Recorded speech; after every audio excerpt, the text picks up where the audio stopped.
Okay, so Boss Fighters were asking to make a review video for their in-game economy.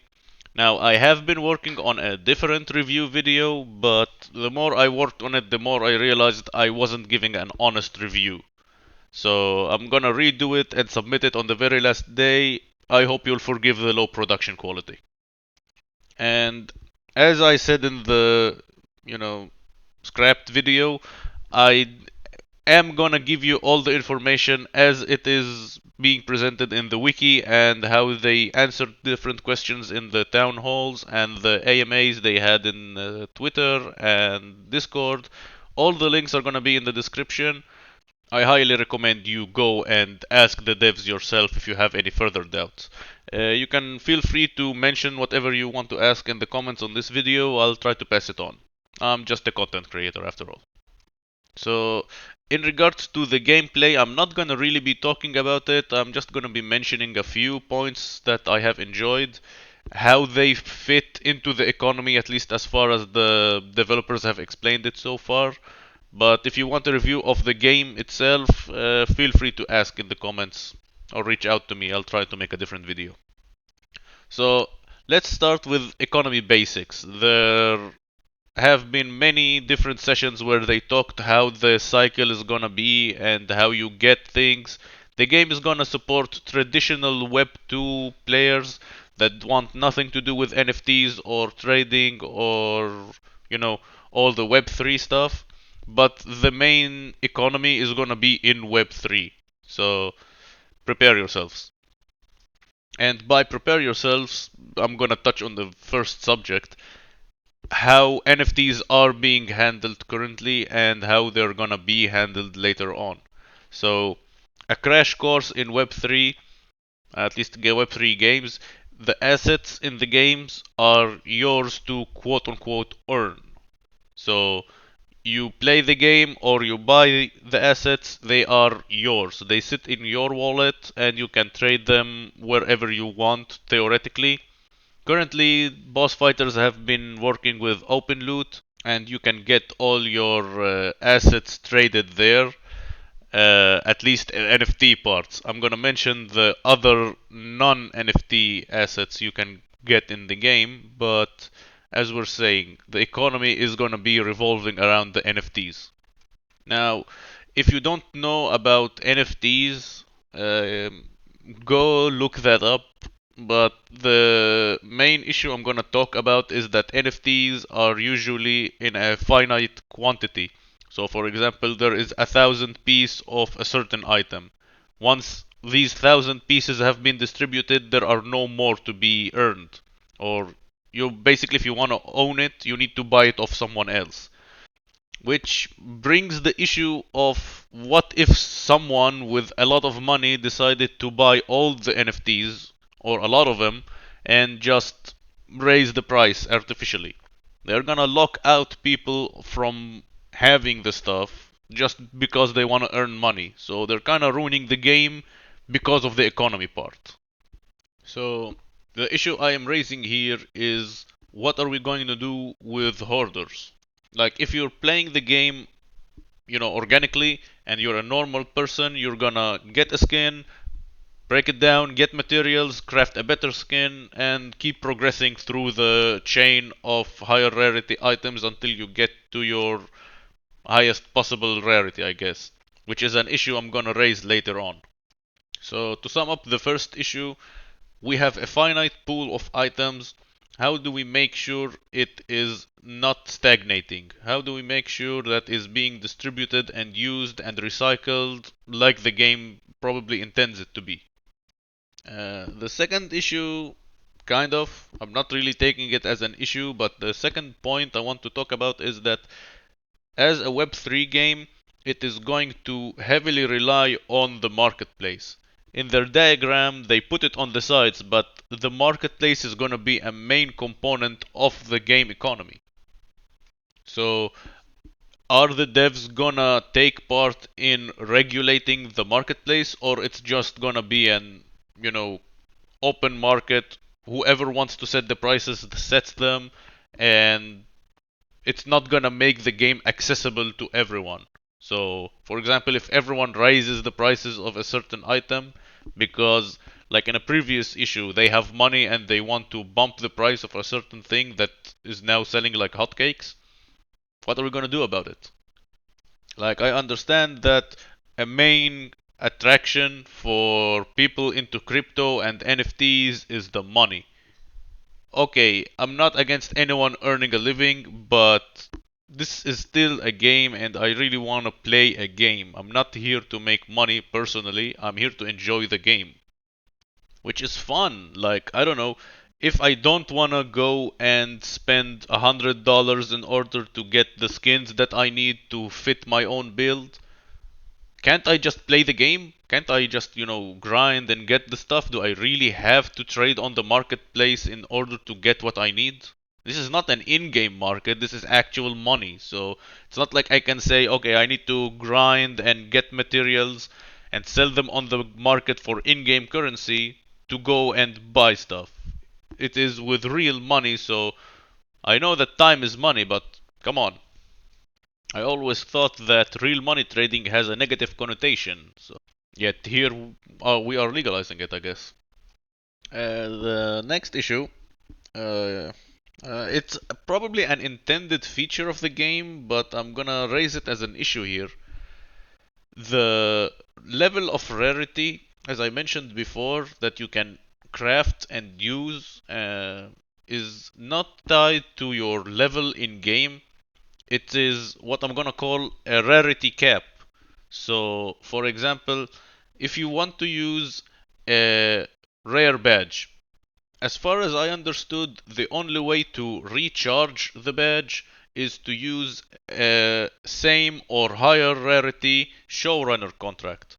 Now, the showrunner contract, not only can it, as far as I understood, not be earned or crafted by the regular folk, I mean, I'm gonna explain later what stadiums are and how they tie to showrunner contracts, but showrunner contracts are not gonna be something just anyone is gonna be able to get unless they buy it. So if you have, for example, access to only rare showrunner contracts, you can only charge and craft up to rare badges, which kinda locks you out from progressing, let's say, on the rarity scale, because you can't actually get higher rarity badges. So effectively, this is a rarity cap in a sense. And how do you get a higher rarity something? You go and buy it on the market, of course.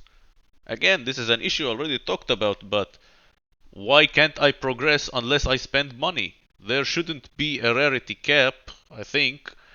You should be able to progress the more effort you put into the game.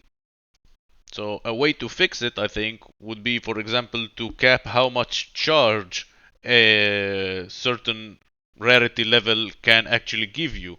So for example, showrunner contract of common rarity can give you 100 charges, uncommon 150, I don't know.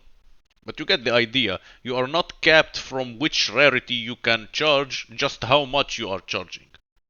And on the subject of which rarity you can craft, I'm gonna move on to my next issue, the stadiums. So let me talk about stadiums in like two sentences. Stadiums are gonna be mainly distributed to streamers, as far as I understood, because their quote unquote main purpose is to give the streamers more functionality, let's say. They are going to be earning points through streaming, so they use the stadiums in order to craft showrunner contracts or other items that they can distribute it to the community. Now, I'm gonna guess, at least at this point, that the stadiums are gonna follow the same rules on rarity cap. So if you have a high rarity stadium, you can craft high rarity stuff. Unless they're gonna make it like you have just a stadium and you can earn your points streaming doing that, and then you can spend points in order to get the high rarity stuff. That might be how the system works. I don't know. They haven't disclosed this information yet. But this kinda puts the emphasis on my issue here. So streamers are gonna be controlling the economy, quote unquote. The showrunner contracts are maybe the center point of the economy because that's how you charge your badges, that's how you craft your badges, and badges are your main way of getting tokens, so you kinda need a badge in order to play the game in a way that you're actually involved in the economy. So your entry is to get a badge. How do you get a badge? You get it from someone on the market or you craft it with a showrunner contract. How do you get a showrunner contract?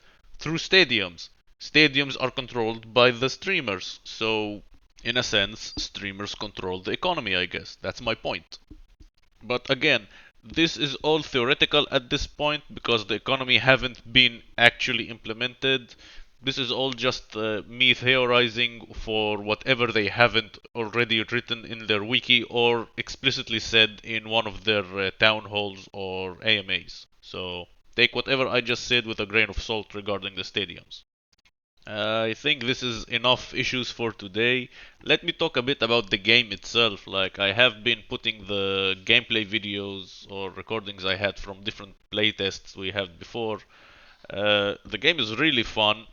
Playing the game itself earns you points for your performance in a match, and depending on how many points you got, you're gonna get the tokens. So to get a boost for the tokens, you got to be involved in the Web3 element through badges and stuff that I already talked about. So it is not like you have to have the Web3 stuff in order to play the game, but in order to actually progress in a game, you kinda have to get the Web3 stuff, unless you wanna stay with your starter gear. Now, as I did say before, you can get skins and items, I am not entirely sure which, from playing the game itself that are not NFTs. But I'm not sure about the rarity or the benefits these non NFTs actually provide. You can check for yourself in the wiki and go ask the developers if you want to know more about the non NFT and the game itself, I guess. You can also join the playtests. I'm not sure when they're gonna come back exactly. They have mentioned specific dates. You can check that out on their Twitter and on Discord.